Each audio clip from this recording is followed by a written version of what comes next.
Hey everybody, hope you guys all getting safe. So this is the ASUS Zenbook 17 Fold OLED. Yeah, the name is really clunky, but this is a really awesome device that fits my lifestyle perfectly. Now, I'm not gonna call this a full review for a couple of reasons. Number one is because this thing is priced really crazy. Oh. The first is that this thing is priced really crazily expensive at $3,500. In fact, even ASUS's representatives conceded that like this device is not for the average consumer or for even most people. This is an absolutely niche experimental device aimed at really crazy gadget geeks with money to spend. So that's like less than 1% of the population. The second reason why I'm not calling this a full review, it's because I'm usually like a Mac user. I don't really know Windows that well, and I'm actually not that technical when it comes to PCs. Like I only use my computer to type words, read websites, and go on social media and edit videos. That's about it. I don't really play games. I don't really do all that technical stuff that a PC reviewer would do.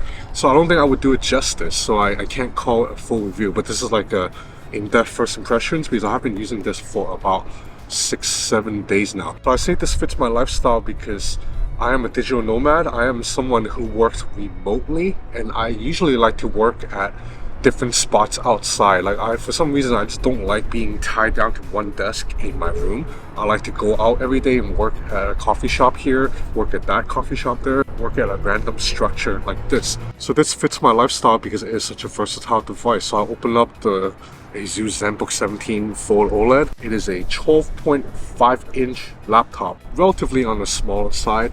It will fit into airplane tray tables and also small coffee shop circular table. But then if I want a larger screen, I can just remove this Bluetooth detachable keyboard, which is ultra thin, just like this. Remove it, and I have myself a full 17.3-inch display. This is an OLED panel, flexible OLED panel, obviously. Resolution of 2560 by 1920. So, you know, not like an ultra sharp panel, but still more than good enough. And now you have such a big display, you know, it makes everything better, right? If you do play games, games look better. If you want to watch YouTube videos, they look more immersive. And for me, I need to write articles all the time, so it's awesome for me to be able to have my company's CMS stretch out across a larger canvas, or I can open multiple windows if I need to fact check specs, for example, when I'm writing a review. There is a built-in kickstand on the back of the OLED Fold. It's just part of the device, so it's not like it's a removable kickstand. But unfortunately, it only props up the ASUS Zenbook 17 Fold OLED at one angle. Basically, this angle right here. There's no other angle it can go into. And unlike the Lenovo foldable device that I tested like a year and a half ago, this ASUS version cannot stand up in, I guess, portrait orientation. It cannot. So you have to find another way to prop up the screen if you want to use a display that's taller than it is wide. Now the maximum brightness of the screen, it's around 350 to 400 nits, so it's more than good enough for indoor use obviously, but when you're outside under direct sunlight right now, the screen does look a little bit dim, particularly if you're used to using like an M1 Max MacBook. And a lot of the buttons and windows are optimized only for mouse arrows and not fingers. So the software here is a Windows 11 Pro Edition. For the most part, it works as advertised. I think the app ecosystem here is definitely inferior to what's in Mac OS, but all the stuff I need, like YouTube, Google Keep, Google Drive, Documents, Chrome. Now this thing does look a little bit chunky. It measures 8.7 millimeters in thickness when unfolded, and folded, you know, ASUS doesn't actually give you the folded dimensions, but you can do the math. 8.7 times 2, so it's basically like 18 millimeter. There's a little bit of gap in the fold, but that is by design because it is meant for you to be able to place the keyboard in between when you fold it up. So then once you do that, you have a whole set solid package. Now this is a little bit of a heavy boy. It weighs 1.5 kg, which is 3.3 pounds for us Americans. As for overall performance, like I said, most of my PC usage is just for multimedia consumption, like watching Netflix and YouTube and typing words into Chrome. And for the most part, performance is fine. This is a 12th generation Intel i7 chip with 16 gigs of RAM and 1 terabyte of internal storage. Now I did try to play a couple of games on this. So for a more basic game like Asphalt Legends, I was able to play the game perfectly fine. But then I downloaded Halo on Microsoft Game Pass, and Halo played okay only when the device is plugged in. When it's unplugged, it was choppy to the point of being unplayable. But at home, when it's plugged in, I was able to get a couple of sessions in. It's not going to be the smoothest, but at home, when it's plugged in, I was able to play the game mostly fine.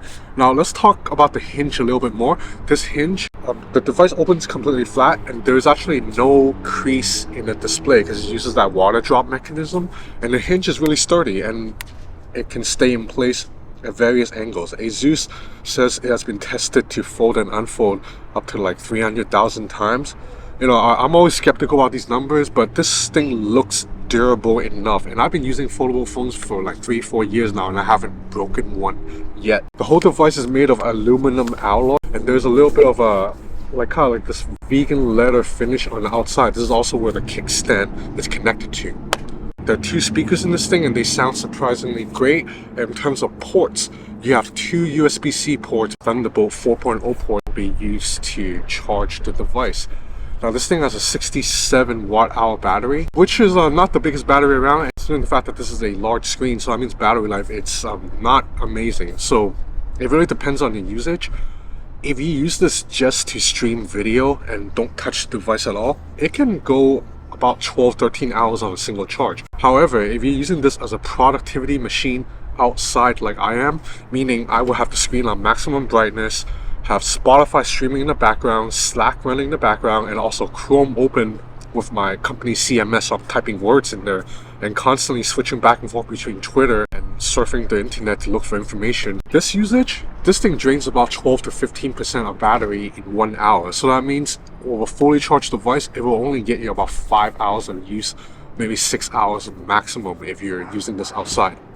That's not terrible, but it's not great battery life. So overall, I really like the ASUS Zenbook 17 Fold OLED. I'm glad this thing exists, and I truly believe this is the future of computing when the technology matures a little bit. But right now, this technology is still in its infancy and is way too pricey. $3,500 for a